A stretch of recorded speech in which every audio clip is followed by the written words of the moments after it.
kaming mga alagad ng Panginoon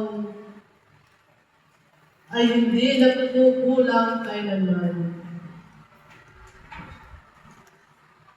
Ang mga aral na pinagkakaloob namin sa inyo ay siyang nagbibigay ng katatagan ng bawat isa. Maraming salamat sa inyong lahat na kung paano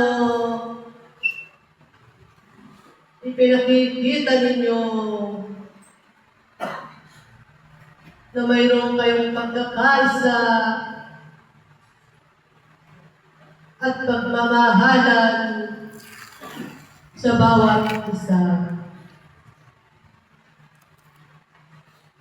Na kung paano ang pananampalatayang ito ay sa ninyong binibigyan ng katapatan sa inyong mga puso at sa inyong kaisipan. Na sana masigit gampanan ninyong mabuti ang inyong mga katungkulan na walang kakulangan upang sa ganon ay makatapos kayo sa inyong mga katungkulan. Para sa oras na dumating ang tamang oras at babalik kayo sa inyong pinagmulan, ay wala kayong pagsisisihan. Bagkus kayo ay nakatapos dito sa ibabaw ng mundo. Kaya sana masigit pag-aralan ninyong mabuti ang lahat ng mga aral. Katotohanan, aking sinasabi sa orasan na ito, ng bawat isa sa inyo ay lubos na nahihirapan sa dinadanas nilang pagsubok o tukso. Subalit, pilit kayong tumatayo at ipinakikita ninyo ang inyong katatagan. Karapat-dapat lamang na huwag ninyong sayangin ang inyong nilakaran sa mahabang panahon. Bagkus isadsad sa bandaron upang kayo ay makatapos. At ialis ninyo ang alinlangan sa inyong mga sarili-sarili. Lalong-lalo na sa kautusan ang ating Panginoon. Huwag kayong tututol. Gumawa muna kayo bago kayo tumutol sa inyong mga sarili-sarili. Aking minamahal sa orasan na ito,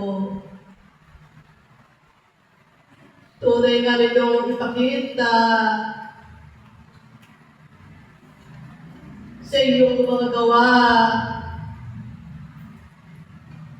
at hindi lamang sa salita.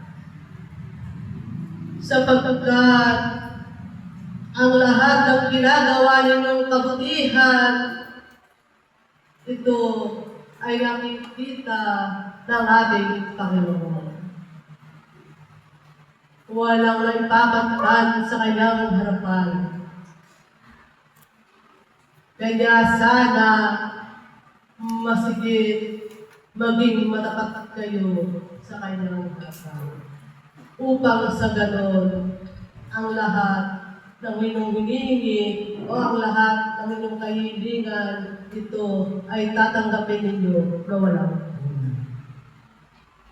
Mapalad kayo sa inyong pananampalataya sapagkat ang lahat ay pinagkakalot sa inyo, ipinararating sa inyo kung ano ang darating sa inyong harapan.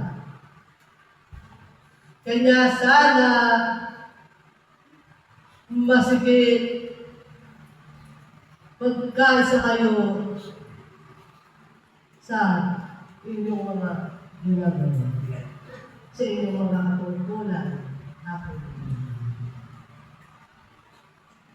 Maraming salamat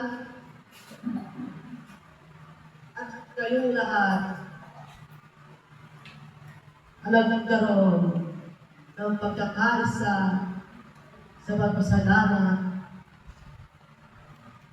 ng bahay kalawingan. Na kung paano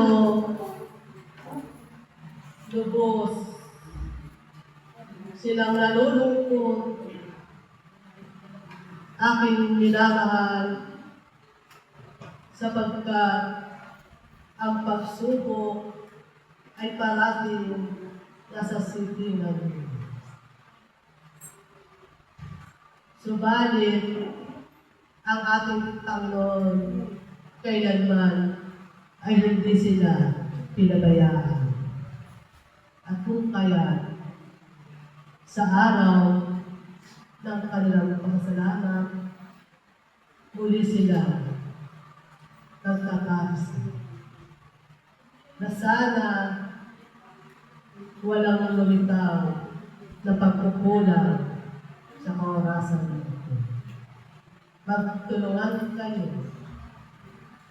Sakit ng isa, sakit ng inyong. Magdamayan kayo. Magmahalan kayo sa isa't isa. Sapagkat ang ating Panginoon ay siya ang pag-ibig sa lahat.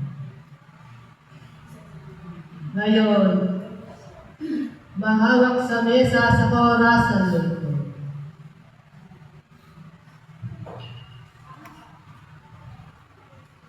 Pagmasdan mo ang iyong mga kapatid na nangangailangan upang sa ganon may pagkaloob ang iyong mga kapatid. Ngayon, humingi ako sa